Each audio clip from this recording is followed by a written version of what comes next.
All right, I want to do an age test. All right, everybody, get your bulletin and look at the order of worship and look at where it says message, and then this is an age test. I'm going to test to see how old you are.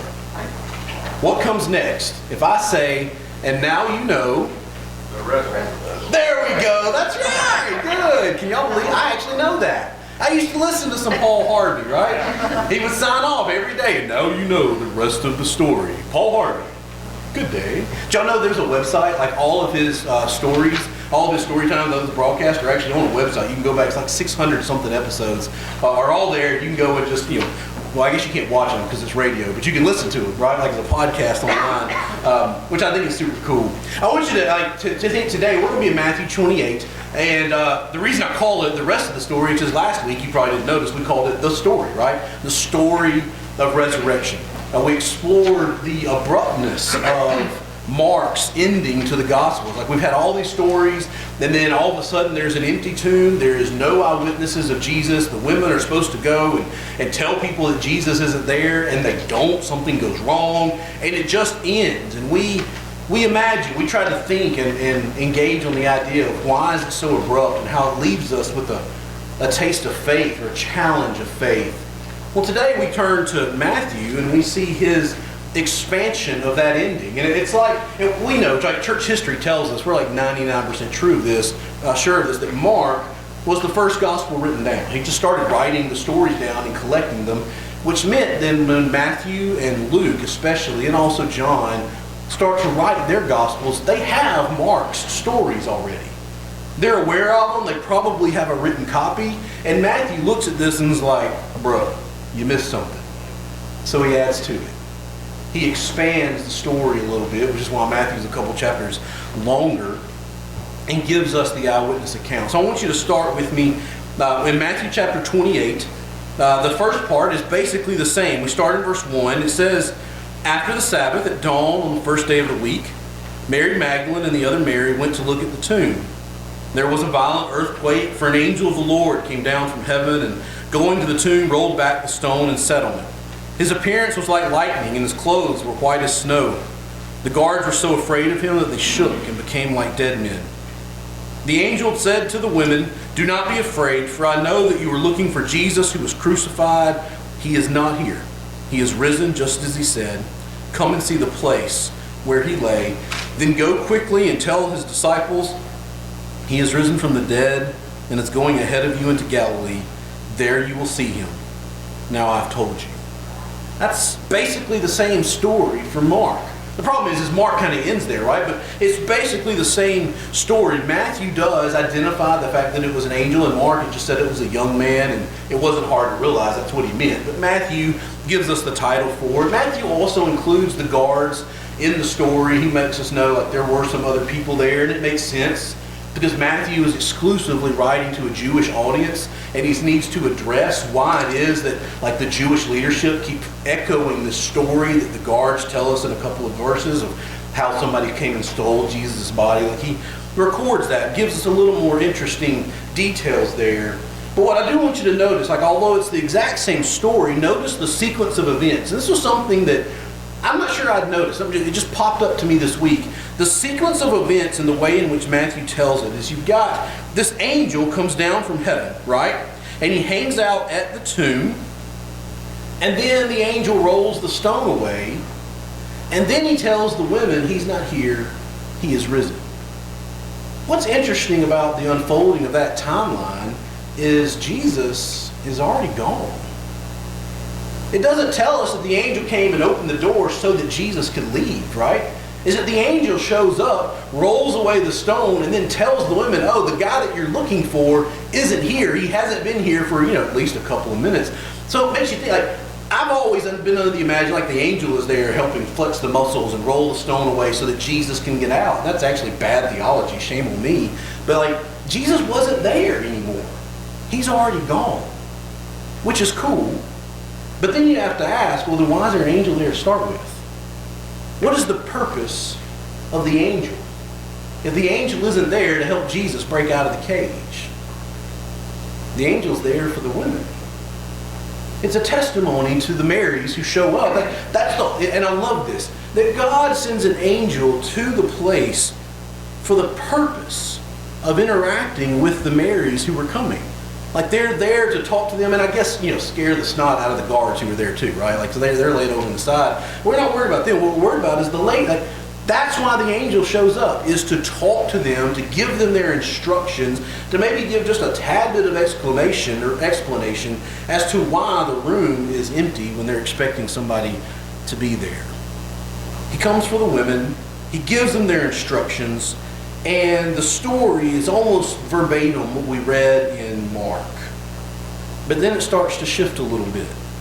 In verse 8 it says, "So the women hurried away from the tomb, afraid yet filled with joy, and ran to tell his disciples." It's basically the same thing. He says that they were afraid and filled with joy, whereas last week we talked about how they were trembling and bewildered. You almost wonder if just Matthew was just better friends with the ladies, so he gives a better version of the story. Like Mark kind of leaves it like they were terrified and they didn't do their job, and clearly he and Mary were not good friends, right? Like he's just not telling the story to her benefit. But Matthew softens it a little bit, talks about they're afraid, but they're excited. They're bewildered, but filled with joy. And I know we talked about that a little last week. I can't get over the emotional yo-yoing that these women must have felt. They go to the tomb expecting to take care of a dead friend. And that's a big deal anyway, you know what I'm saying?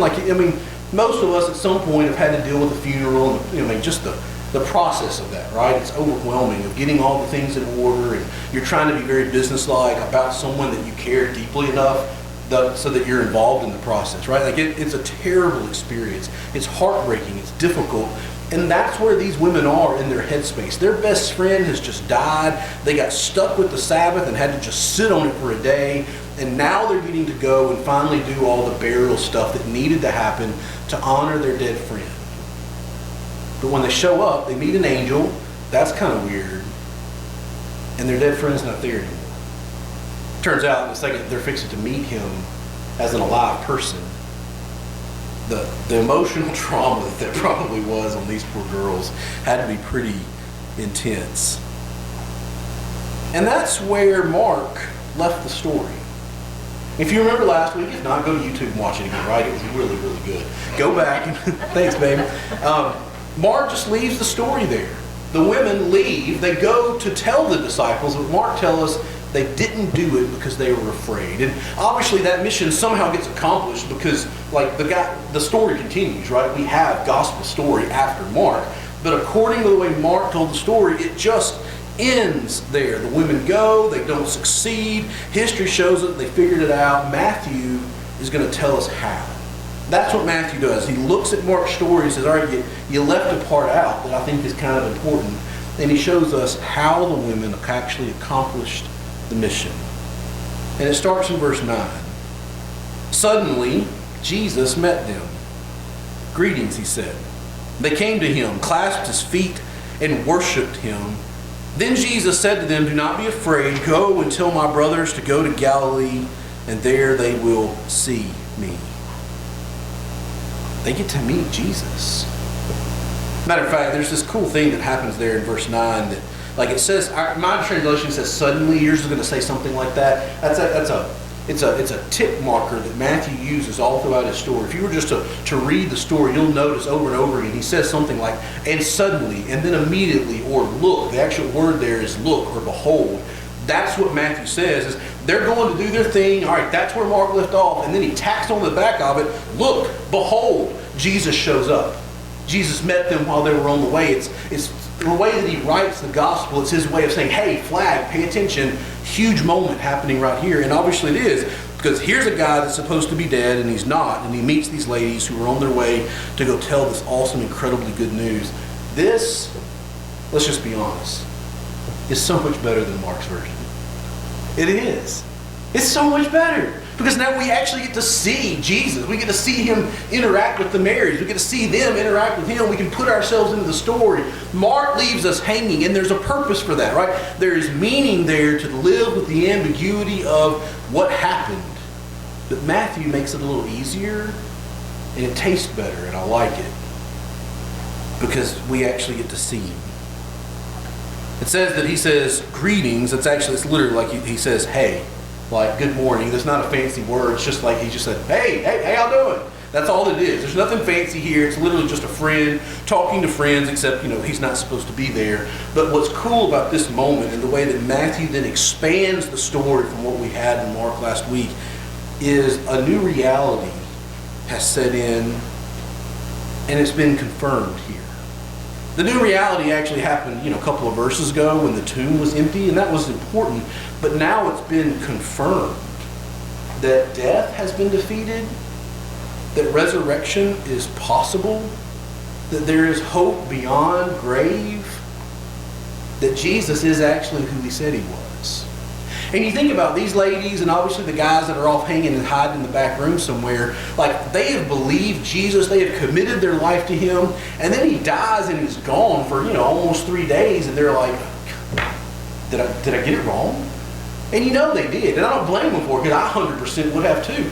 I've done it now, and I have the story written down where I wonder, man, am I missing something?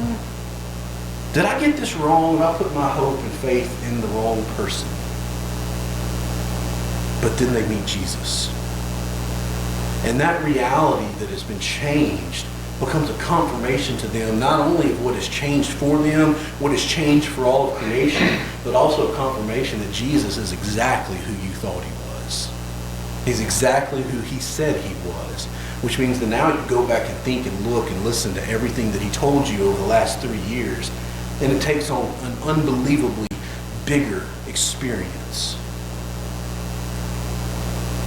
It says that he greets them, and they came to him, and they clasped his feet and worshiped him. Now this is really new, right? Not only is it new from the telling of Mark's story, but it's really new over the course of the whole Gospels, because this hasn't happened before.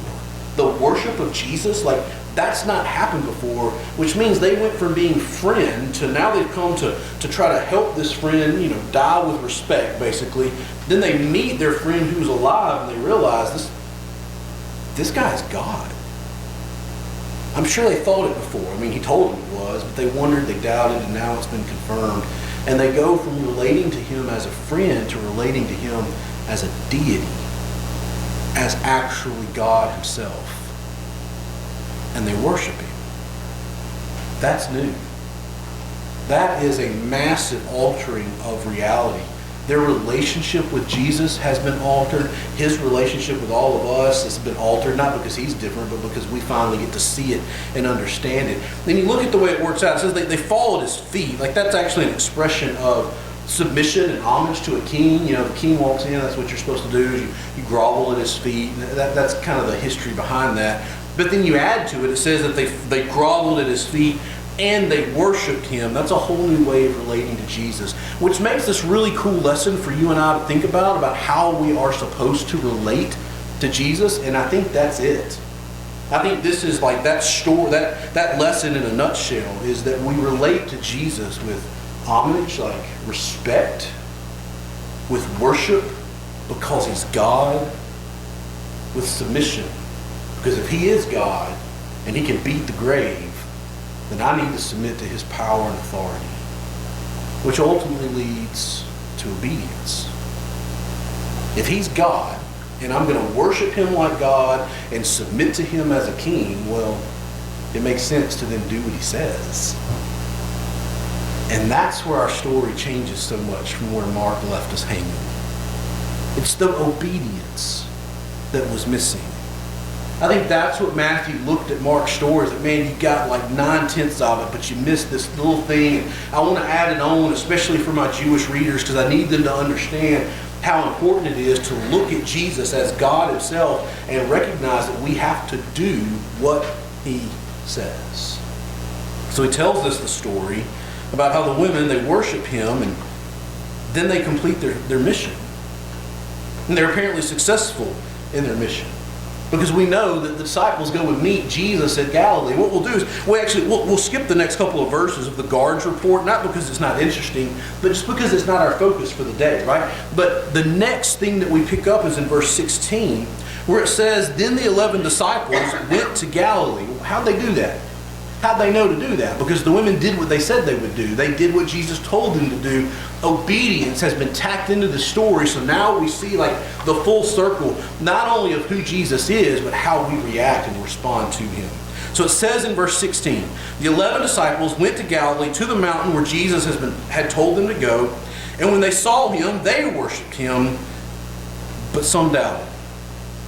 It's a fun little thing that's happening in this moment, because the mountain, we're actually not told what it is. So you have to assume that Jesus and his disciples, they would know. Like if I told you, hey, why don't you meet me at the church? Nobody else would know what that meant, but you and I do, right? Because this is our place. This is where we gather. That's what that was. Jesus says, hey, meet me at the mountain. And the guys are like, oh, I know what mountain you're talking about. And they have all these fun, cool stories of hanging out with their friend on that mountain, of learning from their teacher, their rabbi on that mountain. But now they're going to meet Jesus at that mountain, and what do? They worship him. Not as the friend, not as the rabbi, but as the deity, as God. That's changed. But it says that some doubted.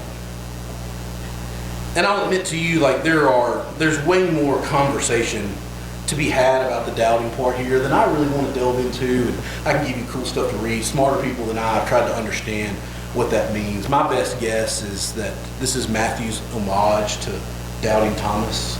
You know, if you read in the Gospel of John, we see Jesus appears to the upper room and Thomas wasn't there. And he's like, I'm not going to believe this stuff, so I can stick my hand in his side. So Jesus shows up like, here I am. Like, come on, dude. I wonder if that's Matthew. He's like, and some doubted, looking at you, Thomas. But he doesn't want to tell the story because it's not all that important to him in the moment. Maybe that's it, but it also could be that like that word, it can be understood as to doubt. It can also be understood as to waver, or even just to hesitate. It doesn't necessarily carry the idea of unbelief, but just like, are you sure? Like I'm gonna think through this for one more second. And I have to ask the question, just because I think it's fair to the people who were actually there, about how I would have reacted in that moment.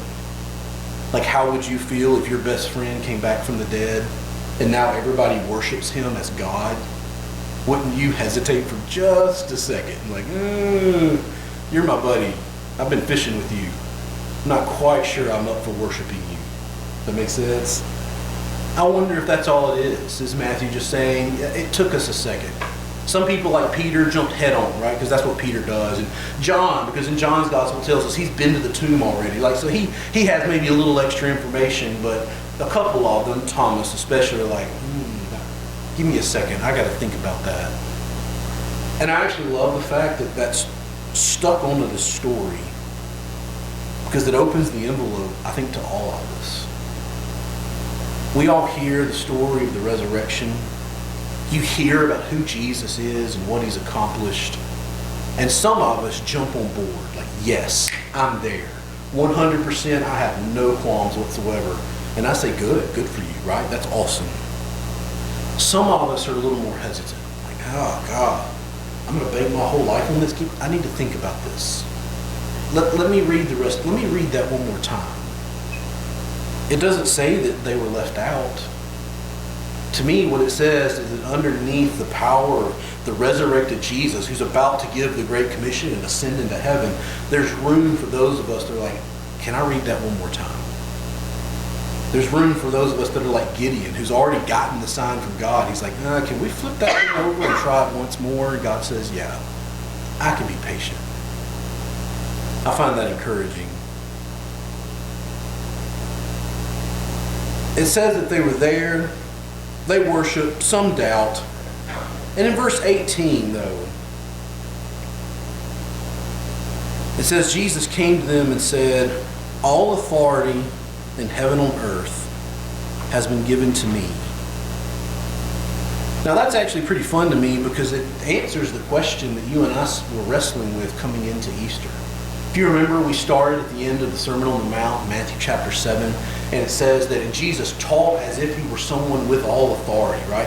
And that sprung us into a line of stories that we looked at in Matthew chapter 8 and in Matthew chapter 9 that were answering the question, does Jesus have the authority to teach the way that he did on the Sermon on the Mount? And yes, he does. When he calms a storm, and he raises a dead person, and he heals a person of leprosy. And we went through all those stories, saying here is real life proof that Jesus actually has all of this authority. And now we come full circle, and he basically answers that question for us. He says, look at me, I was dead, I'm alive, I am God, and all authority belongs to me. He answers the question that we spent 2 months asking and working through. And to me, that's really all we needed. That really should be all that we need, because that answer, it's almost like the exclamation point on the end of the whole story of Matthew that you and I looked at as just a little bit of. But Jesus, and this is one of the incredible things about him, if God had given me all authority, I would have spent the next several months talking to you about my authority and how powerful I am. Probably zap a couple things, do some fun stuff just to prove it. Jesus doesn't do that. Instead of talking more about his authority, he literally just, hey guys, all authority belongs to me. You knew that? Okay, you should have known that already. I'm just reminding, all authority belongs to me. And then, instead of staying with that and how he can exercise that full authority to do what he wants, he instead talks about the impact of the implementation of his authority on his followers. Instead of saying, look at all the power I have, and look at all the things that I do, I think he actually thinks about us. He says, this is what me having all authority is going to mean to you. This is how it's going to change your life. This is how it's going to affect who you are as a follower. So he says in verse 19, therefore go and make disciples of all nations, baptizing them in the name of the Father, and the Son, and the Holy Spirit, and teaching them to obey everything I have commanded you, and surely I'm with you always to the very end of the age. It starts with that phrase, therefore. Like, that's obviously, like, based on my full authority, then you're going to do these things. Like, that's the transition sentence. It's because I have all authority, you're going to do these because I'm telling you what you're supposed to do. And they are basically our orders. He says, go. Get out there. Get about it. And that becomes a really cool statement, I think, especially to us as a church, like as a reminder that there's an activity, there's an activeness to our faith. We can't just expect them to come to us. They're not going to come to us. We have to go to where they are. You have to think about where we find Jesus. We talked about that last week. Jesus isn't at the temple, and he's still not in the tomb. He's in Galilee, hanging out with the sinner Gentiles. And he tells his disciples, y'all go meet me there, because that's where I work. There's a focused, intentional effort that making disciples, the thing that he tells us to do, is something that we do on purpose. So therefore go and make disciples of all nations. A disciple being, a follower, a learner. It's more than just like making a decision or converting. A disciple is defined by the one that you choose to follow. That I am a disciple of Christ, so therefore I'm called a Christian, right? Like, that's kind of how that title and stuff works out. Interesting note about the way this plays out. I'm sure you know that, but I just got to remind you that the word there, make disciples, is actually the only imperative in the whole story. It's the only imperative right here in this Great Commission at the end. What Jesus actually says is make disciples, right? I have all authority, so make disciples. And he tacks it on this idea. It's like this one imperative that is surrounded by three subordinate participles. So make disciples as you're going, and you're going to do that by baptizing and teaching, right? That would actually be a much easier translation to reflect, I think, the way Jesus says it. Make disciples. Make disciples. I have authority. You make disciples. So as you're going, teach them and baptize them. And that's how we do it. You make disciples. We do the order that he gives us to by baptizing and teaching. Baptism being the mark of Christ, the statement of faith, the proud way of saying to the world, I'm a follower. I've told all this before. Everyone I've ever baptized, I've told them, right before we go under the water and do the whole shaking thing, right? I'm going to look at you and I'm going to ask you, what is your statement of faith? And most people say, Jesus is Lord, right? Like that's kind of the standard. That's the norm. That's what I said is when I was 7, when Dad baptized me, because that is a statement of faith. Jesus is my Lord, and there's nothing else that really has to be said. But every time I've offered to the person, hey, this is your moment of preaching. Like that's literally what that moment is you're standing in front of everybody that you know and all of your family. You're in front of the world. We're recording it for YouTube, right? You are there, and you get to preach. This is my profession of faith. This is what I believe about Jesus. And for some reason, no one's ever taken me up on that. One day, somebody's going to turn to the congregation and be like, all right, David, and they're going to let you have it, all right? And it's going to be glorious for me, and it'll be super fun. But that's what that is. It's taking the mark of Christ. I belong to Jesus, and I'm going to follow him because he now has all authority over my life, and I'm going to do what he told me to do, which is to make disciples. I also want to remind you that baptism is not the end, but is actually the beginning. We, and I think rightfully so, part of our Baptist heritage is where we focus on evangelism and getting people to faith in Christ, and then we want them to be baptized, and we're like, okay, check mark, move on, and that's actually, it's backwards. Baptism is actually the beginning of the journey. It is the point of conversion where for that person, nothing is ever the same again because you've made your public statement. You've given yourself to Christ. He has redeemed you, and it's the start of something new. We make disciples by baptizing them, by bringing them to faith, putting the mark of Christ on them, and then teaching them to explore the full revelation of God and its ethical impact in our life. I will remind you, that's what I spend most of my time doing, but that is not exclusively my responsibility. The book of Acts tells us that the pastor's job is to equip you to do the work of the saints. Our job is to baptize and teach. It doesn't just belong to the person who stands up here. It's what Jesus tells us to do.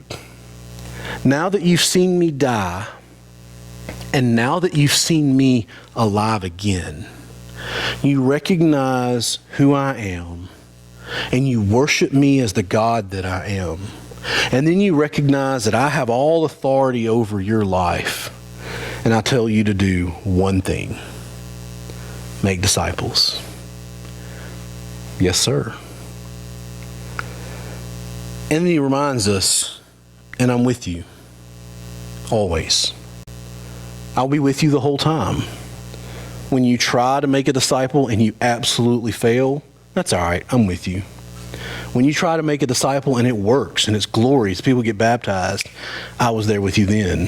When you're so broken and hurt and scared that you're not even trying to make disciples right now, I'm with you, and I'm bringing healing to get you back into the game. It doesn't matter. He says, I'm with you the whole time.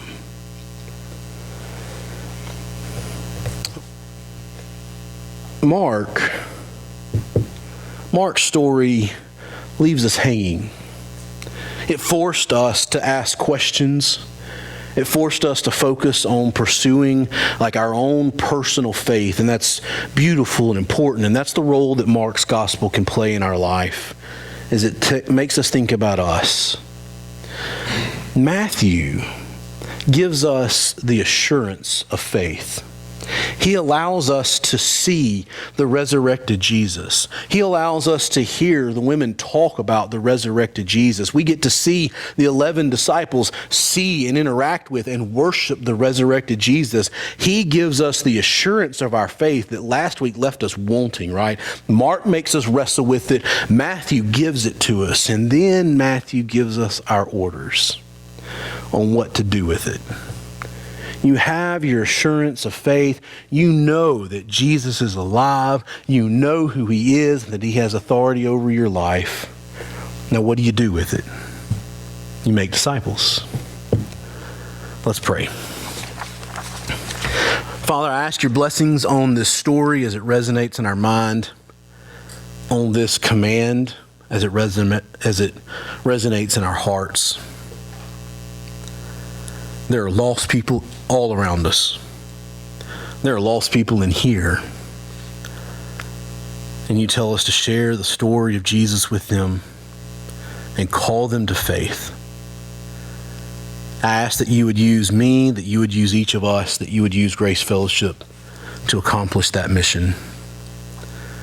Help us to find courage and strength knowing that you are always with us in it. And we ask that in Christ's name. Amen.